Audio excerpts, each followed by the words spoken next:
Without further ado, our very own presenter and keynote for the evening. Let's give him a hand of applause and warm welcome, Mr. Wortham, Mr. Eric Wortham. All right, good evening. Good evening. All right, first of all, I just want to thank you guys for your time, because I know you value your time. Some of you guys have just come from work, and I know how it is for me when I'm just coming from work. I'm tired. You really just want to go home and chill. But I just thank you for giving me a few minutes tonight to, talk about my book, a book that I wrote to inspire people, because that's what I do. I inspire people to do better. And I think that's one of the things that we have to do in this life, and we have to do better. And I really do appreciate this group, because this group has been a wonderful benefit for my wife, who has struggled, recently with her mental health situation, and just the support that she gets here. And that's how we overcome. We overcome by support. Nobody in this world overcomes alone. We need each other. And so I thank you for being here tonight. And so what I want to do now, normally what I do, this is called high risk reduction. And it's actually a program that takes 20 hours. Okay? But I'm gonna put this into like 30 minutes. But it's actually a program that takes 20 hours. So you're not going to get the full program. Most people that go through this program have to pay $350 for it. Because if you ever had a ticket for DUI or, for possession of drugs, anything like that, they take your license, and the only way you can get your license back is you go through this risk reduction program. And so that's basically what it is. And I wrote a book to be a support to that program. Okay? And so the book is called From Dependency to Freedom, but I Still Must Fight. And now I want to talk about how and why I came up with that title, because initially the title was Overcoming Me, the Addicted Person's Guidebook. Because when I looked at my own experience and I reflected on years ago when I was addicted, I started using drugs and alcohol at the age of 10. And I was from the projects here in Atlanta, so, using drugs and alcohol at the age of 10, it wasn't a big thing, because in our community, everybody was using it, everybody was doing it. We didn't have that education about, high risk and low risk choices and addiction. So we were just basically left to try to do what we can in that situation. So I was able to overcome. And so what I did was I put everything that I had into my reflection about overcoming. And when I reflected on that, I realized that the main thing that I was overcoming was myself. Because just like a lot of things, the main thing is selfishness, because I didn't think about my family. When I was getting high, I was married, doing cocaine. Me and my wife was married really young, 20 years old. I was in the military. I wasn't thinking about my family. When I was in the drug house, I wasn't thinking about my family. I wasn't thinking about those things that was important to me. Because the drugs had replaced that. And so really, when you look at the fact of overcoming addiction, it's really you overcoming yourself. And so initially, it was overcoming me, the addicted person's guidebook. But then as I started thinking about the titles in the book, I started looking at something else. Before I even started writing, I had the topics for each chapter. And I started to realize that what's the process that's going on here? It's from dependency, because I was dependent on drugs and alcohol. I got to the point where I couldn't function without drugs and alcohol. I had to have it every single day, all the time. So I'm going from being dependent to being free. Okay? And I became free. But what I realized when I became free is that temptation was still there.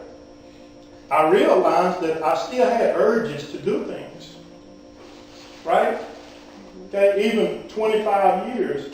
It's been 25 years now. And if I don't watch out, I'll still be back in the same situation. So I realized that even when you go from being dependent to being free, you still have to fight. It's an ongoing battle. Mental health, it's an ongoing battle.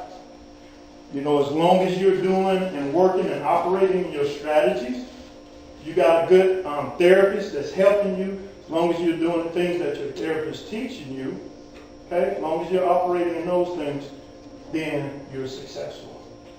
And so that's how I came up with the title, From Dependency to Freedom, but I still must fight.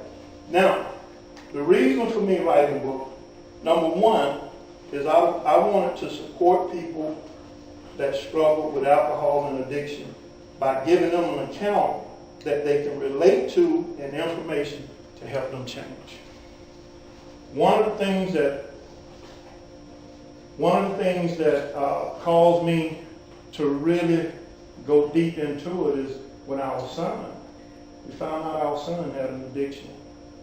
A basketball player, one of the best basketball players, McDonald's All-American, won Player of the Year 2 years straight, started in the 9th grade. The first year he was in high school, he was a star in the 9th grade. And his team finally won the state title in 2013. Okay, so we were on an emotional high because not a whole lot of people win the state title. We won one. And I was proud of that because that group that won that title, those were actually my guys that I started when they were, 10 years old? I started and I kept those guys together. We played in AAU tournaments all across the country. And so those were the guys that won the state title. So we was on an emotional high. And then one day, I get a call from the principal. And he say, Coach Wortham, because I was a coach in Henry County too, in an opposing school. He said, Coach, we just had a drill thing where we had the dogs to come in, and they hit Eric's car. Okay, and so we're gonna have to take him to a hearing. And all this time now, we're like, what's going on with this? This is a kid that has won just about every award. He has scholarship offers coming in from everywhere. Okay, but now it's been put in jeopardy because, he has an issue. So I wrote the book, and it's not just him. I was responsible for training a lot of high-level athletes. Some of them are in colleges all across the country now. Some of them doing good. Some of them fell prey to drugs and alcohol. So, out of my desperation to try to help those guys that I know, I began to write. And my reasoning again is I wanted to help these young men. I wanted to support them. And I wanted to give them something that they can really identify with. Because I know what they were going through. Now, normally, in my school I use technology. And so that's what I was going to try to implement the technology here. It's not acting like whatever the Wi-Fi password is. It's not going through. But I would have showed you the first video that we show is called Empty. And what you see in that video is you're going to see kids, or you're going to see people that have all kind of problems. We have one guy that found out that he had cancer, and it was already stage 4. So we had all these situations of people that's going through. And really why we show that is because we want people to know that you're not the only one that's going through. Because that's what we do sometimes. We think we're the only one that's going through. And so we get in a state of depression. We don't want to talk to anybody. We isolate ourselves. And that's what my daughter did one time. I heard her, she write everything on Facebook. But one day I got I heard a message and she was like, most people don't go through what I went through. And I just wanted to say, girl, stop. Because she was raised in our home. She's never, my kids, did Eric and them ever live in an apartment? One time. No. Yeah, so they had, everything they needed. And so I told her, you can't live your life thinking that you're the only one that's got problems. So that video, empathy, it helped us to understand that we have to know that we're not the only people that's going through. There's other people that's going through. And so we need to sometimes take a look at that and understand that I need to support them. The first reason is I want to support people that are struggling. The second reason is I want to support loved ones. People that are loved ones of people that are addicted to drugs and alcohol. And the reason I began to do that because I realized that as my son struggled, it was tough on my wife. Because my wife grew up, it was just her and her grandmother. She didn't have brothers, sisters.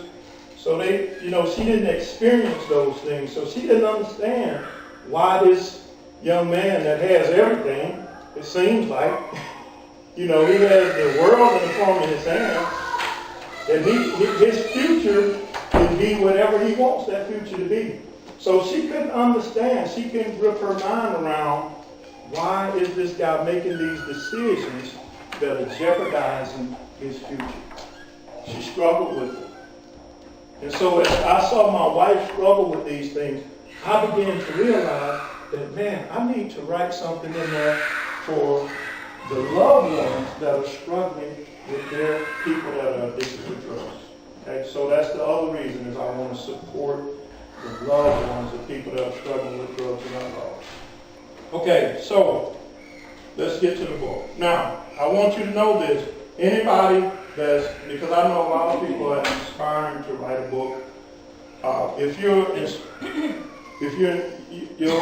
inspired to write a book, one thing, it took me 3 years. It took me 3 years to actually complete this book. Now, you'll notice that the book is short, it's an easy read, and it was intentional.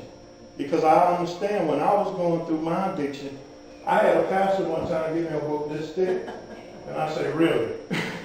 Really? He think I'm going to read a book this thick?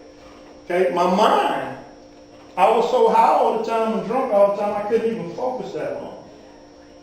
So again, in my reflection, I had to write a book that I think would be something that somebody that's addicted may be able to read because it's an easy read. You don't have to go get a dictionary. It's very short, but it's to the point and it's powerful. Okay, so that's, all of that went into my reasoning for writing the book. But the reason it took me 3 years is because in order for me to make this book relevant to 21st century, I need to understand how 21st century mindset works. Okay, I overcame 25 years ago. Trust me, as an educator, people are different now. Our kids are different. The millennials are different. And you'll see that in the book. You'll see the mindset of the millennials. They don't see life the way we see it. They came up in the age of computer technology. They came up in the information age. We didn't. Okay? We had this, it was hard for us to sneak because we didn't have cell phones. Okay? We tried to do something. We didn't know when mom and dad was going to pop up in the house. See, now they can send these little emojis or whatever it is, and they can tell the person that's coming, hey, don't come, mom's here.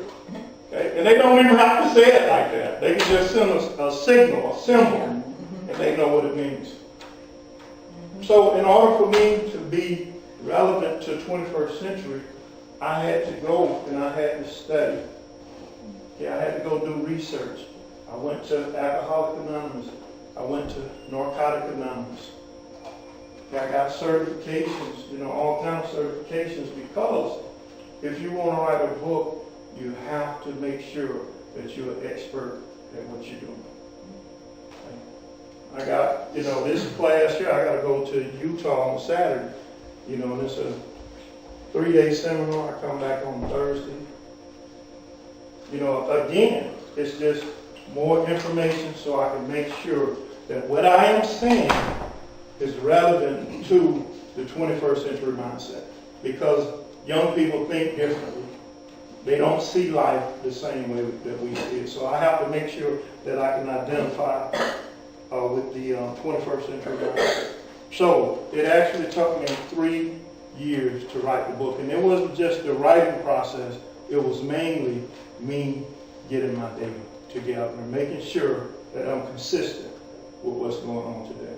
Now, to my surprise, the same things, I didn't go to rehab. I didn't. You know, again, I came from, well, I can't even say what hood I came from because we moved so much. Bourne home, Perry home, Jonesboro South, Jonesboro North. And some of y'all don't know that because Atlanta got a lot of people that didn't come from Atlanta. But it's the hood. It's straight hood. You know, matter of fact, a lot of those places don't even exist no more. Because years ago, the mayor decided that, you know, we're going to tear down all the projects. So we didn't have that information about the education, about overcoming our addiction. You know, we didn't have rehab. We didn't know what rehab was. So when I overcame doing my old program. Okay? But to my surprise, I realized when you do the 12 steps, the first step is you have to acknowledge that you don't have the power. Right? That's what I did. One day, I was in the Navy. I was on the ship, and I was high. I had did an 8 ball of cocaine, drunk a fifth of liquor. And I get back to the ship, and I'm sitting up there crying. I can remember it just like it was yesterday. And the reason being is because it was a traumatic situation. In traumatic situations, we remember it just like that. But I remember, I was just sitting there crying. And I was crying because I knew that was it for me. If I keep going down this path, I was going to die. And so I prayed and I said, God, I no longer have power.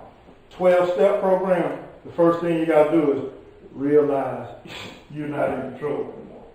Okay? That's before I even know what 12-step was. Second step, you have to realize that there's a God that can help me. And that's what I did. I realized that God could help me, so I said, God, help me. Okay, so I was doing some of the things then without the knowledge of doing it. So I didn't have the knowledge of rehab. But today, even in my book, I encourage young people to go to rehab. And the reason being is because today our kids don't learn a key skill, how to be resilient. They don't get that skill. They don't. And I'm coming from an educator perspective because I teach kids. I've been teaching for 9 years. But our kids, they don't learn the skill of resiliency. They don't. Number one is because as parents, a lot of us are in better position now to go and bail them out of stuff. Okay? We're too quick to go and get them out. Whereas when I was in school and I messed around and got put in jail, my mom didn't have a house. You know, we definitely didn't have the money, but she didn't have a house that she could put up to run me out. So guess what I had to do? I had to sit there in jail, okay? And I had to learn something. Is this what I want to do? Do I want to be a person that sits up in the jail, or do I want to do something with my life? Okay? We failed. I remember I played basketball. This was my 9th grade year. And, this was my 9th grade year. And I knew there was a kid, me and him, I knew I was better than this kid. I did, but the coach didn't start me. He started that kid. But you know what I did? I didn't complain. I didn't go home and tell my mama. Coach didn't start me. And we laugh, but that's what they do today. They do. I do as a coach. That's one of the things that I had to do a lot. I had to talk to parents. Coach Wortham, can I talk to you after the game? And I was always open. I say, yeah, I'll talk to you.